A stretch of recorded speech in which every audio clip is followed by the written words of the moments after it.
Sad, I got in terrible trouble with my daughter over this. She ran out of tissues. Yes. On a cold, rainy night on a Liverpool quayside, in the years before the Great War, the world was in shock at the loss of Titanic, so proud they had been days before. Relatives gathered for news of their loved ones to read through the list of the dead. When into the throng came a sad polar bear. To the clerk at the counter, he said, "Have you got any news of the iceberg?" My family were on it, you see. Have you got any news of the iceberg?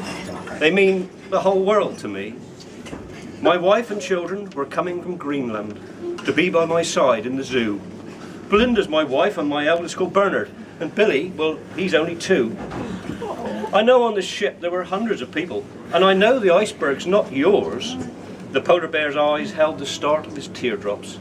He covered his face with his paws. Oh. It's been over a year since I last saw my children. I left home to build my career.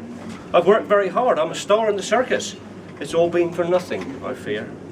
There's my face on the poster. We're in town this week. My children were meeting me here. By now all the people had gathered beside him. His grief was one they could share. The people around him in silence and sadness listened to the sad polar bear. I wanted to see my children performing, and Belinda, she would have been proud. At last, lost for words, and his tears flowing freely, the question was asked by the crowd. Have you got any news of the iceberg? My family were on it, you see. Have you got any news of the iceberg? They mean all the world to me.